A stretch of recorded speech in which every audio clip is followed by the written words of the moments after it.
നമസ്കാരം. വിളിച്ചു വരുത്തി അപമാനിച്ചെന്ന് ആദിലയും നൂറയും. എന്നാൽ താൻ ആരെയും വിളിച്ചിട്ടില്ലെന്ന് Malabar Gold executive director Faisal A K. ഇപ്പോൾ ഫൈസൽ എ കെയുടെ ഫേസ്ബുക്ക് പോസ്റ്റാണ് സോഷ്യൽ മീഡിയയിൽ തരംഗമായിക്കൊണ്ടിരിക്കുന്നത്. അതും ആദിലയെയും നൂറയെയും പറ്റിയിട്ടുള്ളത്. Malabar Gold executive director A K ഫൈസലിൻ്റെ ഹൗസ് വാമിംഗ് ചടങ്ങ് ആയിരുന്നു കഴിഞ്ഞ ദിവസം നടന്നത്. അതിലേക്ക് ലെസ്ബിയൻ കപ്പിൾസായ ആദിലയും നൂറയും എത്തിയിരുന്നു. ഇവരുടെ വീഡിയോയും ഫോട്ടോയും ഒക്കെ സോഷ്യൽ മീഡിയയിൽ വൈറലാണ്. എന്നാൽ തൻ്റെ അറിവോടെയല്ല ഇവർ എത്തിയതെന്നായിരുന്നു എക്സിക്യൂട്ടീവ് ഡയറക്ടർ ഫൈസലിൻ്റെ ആരോപണം. പക്ഷേ വീഡിയോയിൽ നമുക്ക് കാണാം അദ്ദേഹം അവരുടെ അടുത്ത് നിന്ന് ഫോട്ടോ എടുക്കുന്നതും സംസാരിക്കുന്നതും മറ്റും. ഫോട്ടോ ഇപ്പോൾ വൈറലാണ്. ഇദ്ദേഹത്തിൻ്റെ ഫേസ്ബുക്ക് കുറിപ്പിങ്ങനെ: ഞാൻ ആരെയും വിളിച്ചിട്ടില്ല. വലിയ ഫംഗ്ഷനായാലും ഹൗസ് വാമിംഗ് ഫംഗ്ഷൻ ആയതിനാൽ, വീടിൻ്റെ പാല് കാഴ്ച ചടങ്ങായതിനാൽ ബിസിനസ് രംഗത്തുള്ള എല്ലാ പ്രമുഖരെയും ഞാൻ വിളിച്ചിരുന്നു. അവർ വരാതെ നമ്മുടെ ബിസിനസ് പൂട്ടി പോകുമല്ലോ. അപ്പോൾ കൂട്ടത്തിൽ ഇവരും വന്നിരുന്നു. എന്തിനാണെന്നറിയില്ല, മാതാപിതാക്കളെയും കുടുംബത്തെയും അപമാനിച്ച് നടക്കുന്ന ഈ 2 മുസ്ലിം പെൺകുട്ടികൾ വന്നതെന്ന്.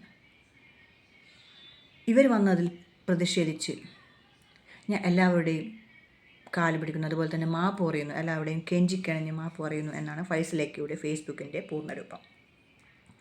സത്യത്തിൽ അദ്ദേഹം വിളിച്ചിട്ടാണ് വന്നതെന്നാണ് ആദിലയുടെയും നൂറുടെയും പക്ഷപാതം. അല്ലാതെ വിളിക്കാത്ത സദ്യക്ക് ആരെങ്കിലും ഉണ്ണാൻ പോവുമോ? വിളിച്ച് ക്ഷണിച്ചു എത്തിയ ശേഷം ഇലയിട്ടു, ലാസ്റ്റ് സദ്യ ഇല്ലെന്ന് പറഞ്ഞാൽ എന്തായിരിക്കും സ്ഥിതി? വീഡിയോയിൽ തന്നെ നമുക്ക് കാണാൻ പറ്റുന്നതാണ് അവരുടെ അടുത്തുനിന്ന് ഫോട്ടോ എടുക്കുന്നത്. പിന്നെ കുറച്ച് സമയം കഴിയുമ്പോൾ ഇദ്ദേഹത്തിൻ്റെ മുഖം കുറച്ച് മാറുന്നതും. അപമാനമേറ്റു എന്ന് തോന്നുന്നതിനാൽ ആയിരിക്കണം അദ്ദേഹം പിന്നീട് ഈ ഫേസ്ബുക്ക് കുറിപ്പ് പോസ്റ്റ് ചെയ്തത്. തൻ്റെ അറിവോടെയല്ല അവർ വന്നത്, താൻ വിളിച്ചിട്ടില്ല. പക്ഷെ വിളിക്കാതെ ആരെങ്കിലും ചെല്ലുമോ ഗൃഹോപകരണ ആ ഫംഗ്ഷന്, അല്ലെങ്കിൽ ഹൗസ് വാമിംഗ് ഫംഗ്ഷന്? ഇല്ല. പക്ഷേ അദ്ദേഹത്തിൻ്റെ നമ്പർ വേറൊരാൾ വഴി ഇദ്ദേഹത്തിന് കിട്ടുകയും അങ്ങനെ അവരെ കോൺടാക്റ്റ് ചെയ്തു എന്നുമാണ് മറ്റുള്ള റിപ്പോർട്ടുകൾ സൂചിപ്പിക്കുന്നത്. പക്ഷെ എന്തുകൊണ്ടാണ് ഫൈസൽ എ കെ ഇങ്ങനെ പറയുന്നത്? ഇതിനെതിരെ അദ്ദേഹത്തിൻ്റെ ഫേസ്ബുക്ക് പോസ്റ്റിൽ വന്നിട്ടുള്ള കമൻറ്റുകൾ 2 രീതിയിലാണ്. അദ്ദേഹത്തെ സപ്പോർട്ട് ചെയ്യുന്നവരുണ്ട്, അല്ലാത്തവരുമുണ്ട്. സപ്പോർട്ട് ചെയ്യുന്ന ആൾക്കാർ പറയുന്നത് ഇനി മുതൽ സ്വർണ്ണം വാങ്ങുന്നത് മലബാർ ഗോൾഡിൽ നിന്നായിരിക്കും. അദ്ദേഹം മുസ്ലിങ്ങളുടെ അഭിമാനം രക്ഷിച്ചു, മുസ്ലിമിനെയും അതുപോലെ തന്നെ മതത്തെയും മാറ്റി നിർത്തി സ്വന്തം ഇഷ്ടതയും ജീവിക്കുന്ന ഈ 2 പെൺകുട്ടികളെ വീട്ടിലേക്ക് കയറ്റിയിട്ടും അവർ അധിക്ഷേപിച്ചത് നന്നായി എന്നാണ് മറ്റു ചില ആൾക്കാർ പറയുന്നത്. പക്ഷേ ക്ഷണിച്ചു വരുത്തി അപമാനിച്ചതിൽ മനംനൊന്ത് ആദിലയും നൂറയും സങ്കടപ്പെടുമ്പോൾ ഇവർക്ക് സപ്പോർട്ടായി ബാക്കിയുള്ളവരുണ്ട്. എന്തുകൊണ്ടാണ് അവരോട് ഇങ്ങനെ വിവേചനം കാണിക്കുന്നത്? അവർ മനുഷ്യർ തന്നെയല്ലേ എന്നാണ് പലരും ചോദിക്കുന്നത്. ഞാൻ ആദിലയോടൊപ്പവും അതുപോലെ തന്നെ നൂറയോടൊപ്പവും അടുത്ത് നിന്ന് ഫോട്ടോ എടുത്തിരുന്ന ഫൈസൽ ആയി പിന്നീട് പോസ്റ്റിനൊപ്പം വിട്ടുനിൽക്കുന്ന ഫോട്ടോയാണ് പബ്ലിഷ് ചെയ്തത്. തുടർന്ന് വിമർശനങ്ങൾക്ക് അവസാനമായിട്ട് അദ്ദേഹം ഈ പോസ്റ്റ് പിൻവലിക്കുകയും ചെയ്തു. പക്ഷേ അപ്പോഴേക്കും തന്നെ അത് സോഷ്യൽ മീഡിയയിൽ വൈറലായിക്കൊണ്ടിരിക്കുകയാണ്. എന്നിരുന്നാലും ഇദ്ദേഹത്തിൻ്റെ ഈ പ്രവൃത്തി തീരെ യോജിച്ചതായിരുന്നില്ല എന്നാണ് ബാക്കിയുള്ളവർ പറയുന്നത്.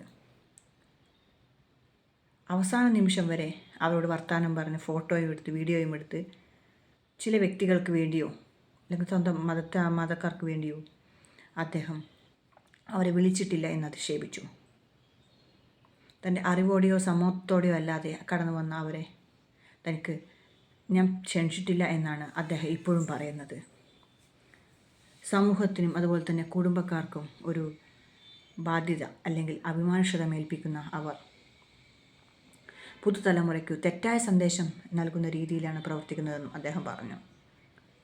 അതുകൊണ്ട് തന്നെ അത്തരക്കാരെ വീട്ടിലേക്ക് കയറ്റുന്നത് ശരിയല്ലെന്നും അങ്ങനെ അക്കാരം പറഞ്ഞതുകൊണ്ട് അദ്ദേഹത്തിന് സപ്പോർട്ടുകൾ ഏറെയാണ് മുസ്ലിം സമുദായത്തിന്, പ്രത്യേകിച്ച് യൂട്യൂബിലും ഫേസ്ബുക്കിലൊക്കെ ട്രെൻഡായിക്കൊണ്ടിരിക്കുന്നത്.